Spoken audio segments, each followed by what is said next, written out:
चलो, these are some price actions जो कि आप लोगों को बड़े टाइम फ्रेम पर देखना चाहिए अगर आप लोगों को स्विंग करना है तो। उसमें से सबसे पहला बहुत कॉमन है, हेड एंड शोल्डर, ठीक है।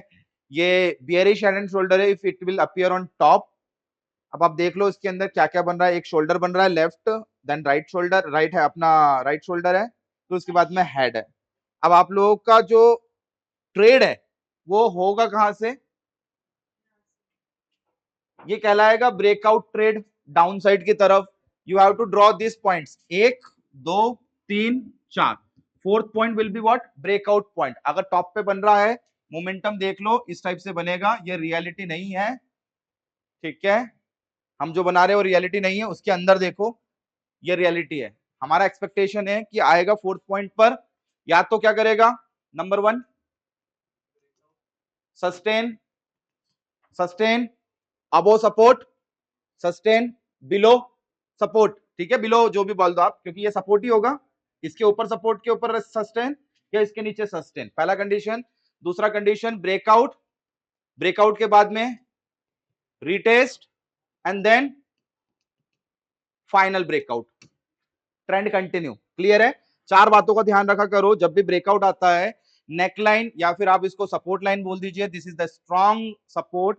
पहला कंडीशन सस्टेन करेगा ऊपर या नीचे सपोर्ट के। दूसरा कंडीशन ब्रेकआउट कर देगा जो फॉल्स हो सकता है। तीसरा कंडीशन रिटेस्ट करेगा जो कि हम चाहते हैं। और चौथा कंडीशन फाइनल ब्रेकआउट या ट्रेंड कंटिन्यू, यानी ट्रेंड हो गया चेंज, बुलिश ट्रेंड था, बुलिश ट्रेंड बन गया अब प्योरली बियरिश, ठीक है। इसको बनाने का टूल ये दो तरीके से बनेगा, एक तो टॉप पे बनेगा तो बियरिश होगा, बॉटम पे बनेगा तो बुलिश होगा। बनाने का तरीका, उठाओ लैपटॉप, खोलो ट्रेडिंग व्यू या फिर अपना अकाउंट,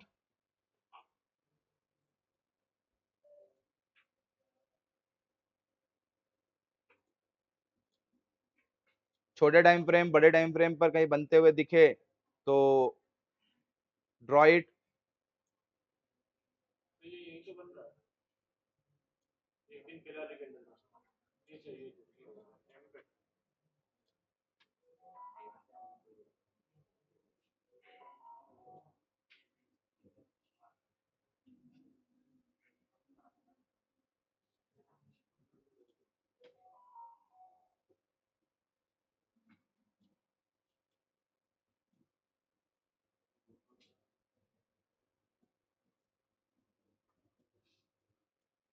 जैसे तो यहाँ पर मैं कोशिश करता हूँ बनाने की, अगर बन जाए तो 1 घंटे के टाइम फ्रेम पर है,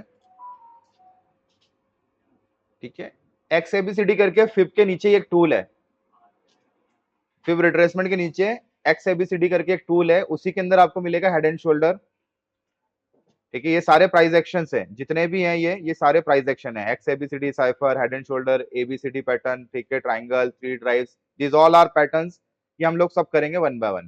first of all head and shoulder उठाया, कैजुअली बना रहा हूं मैं, है ना, ऐसा कोई मेरा मोटिव नहीं दिखा मुझे कि हाँ ये है।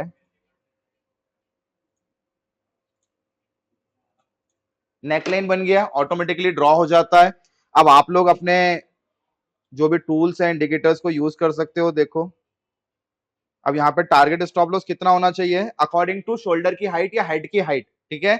पहला टारगेट होना चाहिए सबसे जो छोटा शोल्डर है उसका लेंथ नेकलाइन तक, पहला टारगेट। दूसरा अगर शोल्डर थोड़ा सा बड़ा है राइट वाला तो दूसरा target, and third one the final target, head की height from the neck line. देखो यहां पर भी वही हुआ, कैजुअली ढूंढा है, ऐसा कोई मोटिव नहीं है।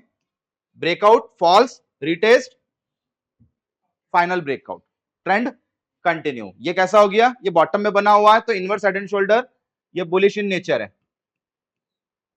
नेकलाइन आपका फाइनल रेजिस्टेंस, और टारगेट सबसे पहला टारगेट छोटा शोल्डर उसका हाइट, दूसरा टारगेट राइट शोल्डर या जो भी आ रहा है, ठीक है, जो उससे बड़ा है, और थर्ड टारगेट हेड तक का हाइट नेकलाइन से, फिनिश। इसके अलावा इसमें कोई दिमाग लगाने वाली जरूरत नहीं, ठीक है। टॉप या बॉटम पर कहीं पर भी बनता हुआ दिखे, नहीं समझ में आ रहा है कैंडल में, लाइन चार्ट यूटिलाइज करो, लाइन चार्ट में प्रॉपर्ली विजिबल हो जाएगा, ठीक है। इसलिए इसको प्राइस एक्शन बोलते हैं। प्राइस कुछ एक्शन कर रहा है और वो एक्शन एक रिपीटेड पैटर्न है, और रिपीटेड पैटर्न दैट मींस कहीं ना कहीं वो फ्यूचर में भी रिपीट हो सकता है। छोटे टाइम फ्रेम पर भी बनेगा, कोई बुरी बात नहीं है ना, बट क्लियरली बनता हुआ दिखे, पहले उसको प्रूफ करो फिर ट्रेड लीजिएगा। ऐसा ना हो कि हर टाइम फ्रेम पर बना लो सर, सब जगह हमको हेड एंड शोल्डर ही दिख रहा है अब, है ना। होता है कि एक दिन में बोले सर सब जगह तो हेड एंड शोल्डर बन रहा है, तो बनने का भी एक प्रॉपर तरीका होता है ना। छोटे टाइम फ्रेम पर बनते रहेंगे, बस बड़े टाइम फ्रेम पर आप लोगों ने देख लिया तो वो थोड़ा सा बेटर होता है।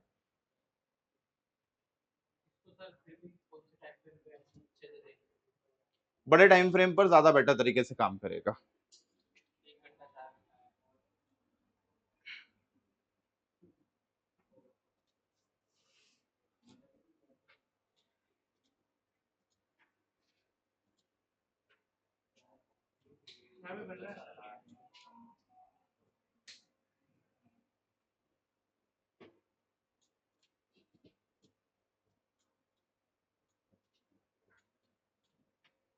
हाइट नापना हो तो यहाँ पर एक टूल है, प्रोजेक्शन टूल के अंदर ही आप लोगों को मिलेगा डेट एंड टाइम रेंज या प्राइस रेंज। उठाया, जो शोल्डर है वहां से वहां तक नेकलाइन तक आपने नापा, और जो भी ब्रेकआउट पॉइंट आ रहा है, ये सब कैलकुलेशन है। अगर लगता है आपको ऐसे लेना हो तो ये भी कर सकते हो आप, ठीक है। प्राइस दिख नहीं रहा होगा यहाँ पे, पता है बनता हुआ कैंडल में दिख रहा है क्या? नहीं दिख रहा है ना, बट ऑलमोस्ट बना हुआ है यहाँ पर। एक लाइन में प्रॉपर दिखता है, तो लाइन ज्यादा बेटर है, प्राइस एक्शंस के लिए लाइन ज्यादा बेटर है, ठीक है। तो यूज कर लिया करो लाइन पर, और जब आओ फाइनली तो कैंडल लगा लिया करो, ट्रेड लेते वक्त कैंडल लगा लिया, ठीक है। देखो प्रॉपरली हुआ भी है वो, हेड एंड शोल्डर ये बना हुआ टॉप पे, ब्रेकआउट, रिट्रेसमेंट, फाइनल ब्रेकआउट, ठीक है। चार चीजें ध्यान रखोगे, ट्रेंड देख लो एक बार, बना लो, नेकलाइन देख लो, रिट्रेसमेंट देख लो, फाइनल ब्रेकआउट देख लो, या फिर ये ट्रैपिंग वाला ये भी देख लो। ये देखो ट्रैपिंग था कायदे से देखा जाए तो, नहीं जो खुश हो रहे थे अभी कुछ दिनों से, अब देखो दुखी हो गए। अच्छी बात है, सेलर खुश है, बायर दुखी है अभी, ये वाला हो जाएगा।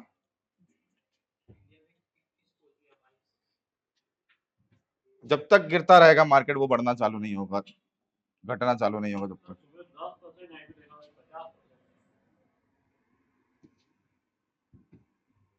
Neckline, final breakout, this is bearish in nature, ठीक है। हो जाएगा, कोई दिक्कत? पक्का? किसी को इसमें दिमाग लगाने वाली जरूरत नहीं, सर दिखेगा बनेगा, ड्रॉ कर लेंगे, एंट्री मार्क कर लेना, हाँ रिट्रेसमेंट देख लेना। किसी को ज्यादा लंबा टिकना हो तो रिट्रेसमेंट के बाद में एंट्री लेना, ठीक है। दो कंडीशन होगी, या तो सस्टेन कर जाएगा तो एंट्री बन सकता है, रिट्रेसमेंट कर जाएगा तो एंट्री बन सकता है, एदा ब्रेकआउट कर गया डायरेक्टली तो उसमें शॉर्ट ट्रेड ले सकते हो। अरे डियर बुलिश है ना, बियरिश है ना, टॉप पे बनाना ये, हाँ टॉप पे बना ऐसा तो बियरिश, बॉटम पर बना उल्टा तो बुलिश, ठीक है। ये हेड एंड शोल्डर, और नीचे वाला इनवर्स हेड एंड शोल्डर हो जाएगा, ये वाला इस टाइप से। ये बॉटम पर बना तो that is bullish in nature. Same condition, number one sustain, breakout, retest, final breakout. Target should be left shoulder, जो सबसे छोटा शोल्डर वो सबसे पहला टारगेट है, उसके बाद बड़ा शोल्डर दूसरा target, and finally head. Head नहीं भी आए तो काट पीट के बाहर हो जाना दूसरे शोल्डर पर ही। इसी का आधा अधूरा पैटर्न, अगर एक शोल्डर हटा दिया जाए तो वो कप एंड हैंडल हो जाता है। कुछ नहीं किया इन्होंने, एक शोल्डर हटा दिया, कप एंड हैंडल हो गया। सेम फंडा, ड्रॉ दी नेकलाइन, तीसरा या चौथा पॉइंट आप लोगों को मिल जाए, वही है, या तो सस्टेन कर जाए, नंबर वन सस्टेन, दूसरा ब्रेकआउट, रिटेस्ट, फाइनल ब्रेकआउट। ये चार चीजें हमेशा ध्यान में रखा करो। ये सस्टेन किया है तो ये ब्रेकआउट ट्रेड यहां पर बैठ गया, यहां पर रिटेस्ट ट्रेड बैठ गया, और ये फाइनल ब्रेकआउट हो गया, ट्रेंड कंटिन्यू। इसको बोलते हैं कप एंड हैंडल, जब तक कि वो बहुत बड़े टाइम फ्रेम पर बाहर ना हो जाए सर।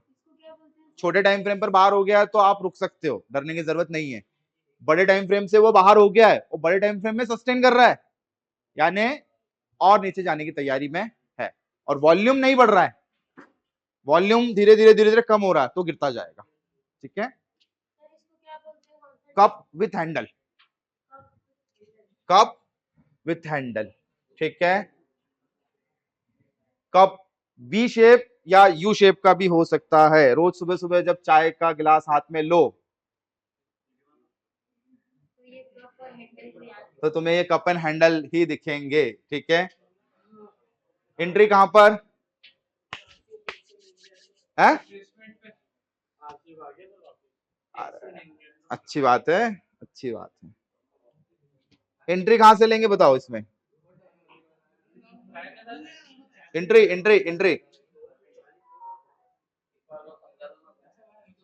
तुम्हारा ध्यान ट्रेड पे था।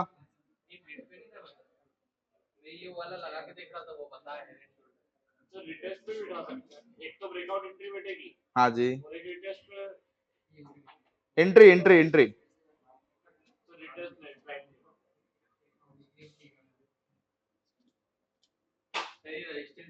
ये जो लाइन आ रही है, ये लाइन पता है कि मूविंग एवरेज की लाइन है जो मैंने आप लोगों को लगा कर दी है, 10 या फिर 25 ईएम है। ठीक है, और एंट्री कहां बन सकता था इसमें? अगर ट्रेंड लाइन की बात करूं तो ट्रेंड लाइन का भी एक ट्रेड बनता था, वो बहुत जल्दी बन जाता, आपको इस पैटर्न की जरूरत ही नहीं पड़ती।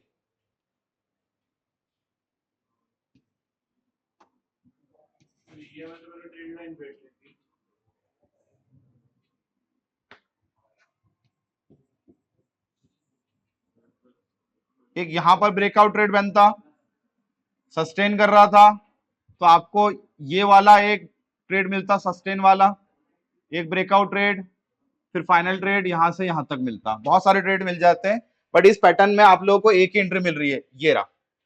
जितना बड़ा टाइम फ्रेम उतनी एंट्रीज कम, जितना छोटा टाइम फ्रेम उतनी एंट्रीज ज्यादा। ट्रेंड लाइन यूज करोगे तो ब्रेकआउट जल्दी मिलेगा, एंट्रीज जल्दी मिलेगी। फिब यूज करोगे और जल्दी मिलेगा। क्लियर है? मूविंग एवरेज यूज करोगे थोड़ा सा स्लो एंट्री हो जाएगा, क्योंकि मूविंग एवरेज बताता है कि मार्केट एवरेजन पॉजिटिव है या एवरेजन नेगेटिव है। और प्राइस एक्शन होने के बाद में आपको दिख रहा है कि अब ये बुलिश इन नेचर है। क्यों? क्योंकि कहां बन रहा है? बॉटम में बन रहा है, सबको समझ में आता है। तो सब ट्रेड कैसे लेंगे? सेम डायरेक्शन के अंदर। ठीक है, इसी का अपोजिट कर दिया जाए तो क्या हो जाएगा? उल्टा, cup with handle, that is bearish in nature, top पे बन जाएगा। सेम कॉन्सिक्वेंसेस वही है ना, ये वाला बियरिश और ये वाला बुलिश। फिनिश। बनाने का तरीका कैसे बनेगा?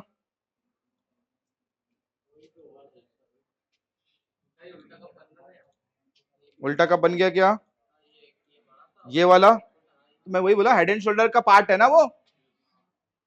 अब देखो, चित्रकारी वाले टूल यहां पर है सारे, ब्रश, हाइलाइटर वाइलाइटर है ना। नीचे दो टूल मिलेंगे, आर्च और एक कर्व, आर्च और एक कर्व मिलेगा। तो ये दो tool you can use it point two point मिलाते हुए। ठीक है, या तो ये आर्च यूज करोगे या तो ये कर्व यूज करोगे, तो ये ऑटोमेटिकली अपने हिसाब से आप एडजस्ट कर सकते हो। ये दो टूल बता रहा हूं मैं ताकि आप लोग,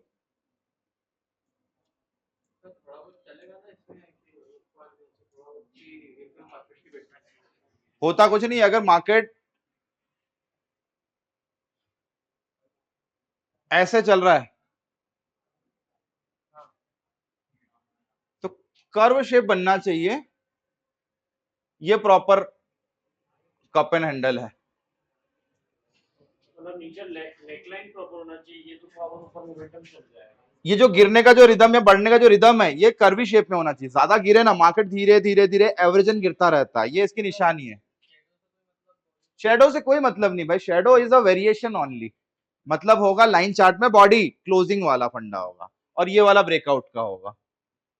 हेड एंड शोल्डर कैसा था? स्पाइक्स थे ना हेड एंड शोल्डर में, हेड एंड शोल्डर में स्पाइक्स थे, पीक्स और वैलीज थी। बट यहाँ पे क्या हो रहा है? यहाँ पर कर्वी है ये।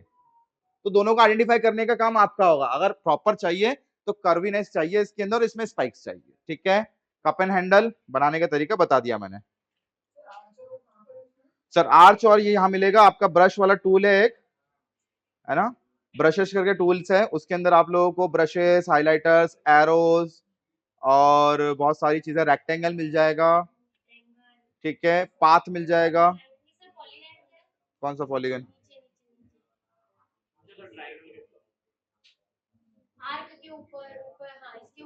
ये रेक्टेंगल, अरे वो बनाते थे ना पर प्रॉपरली उसका मोमेंटम पॉलीगन टाइप का वो जुड़ जाएगा एक तरफ से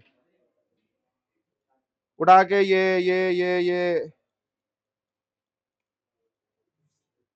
अपने हिसाब से कुछ भी चित्रकारी कर सकते हो। ये यूजेबल टूल्स हैं, बताऊंगा इसके लिए कहाँ कहाँ यूज करना है इनको। चलो डन।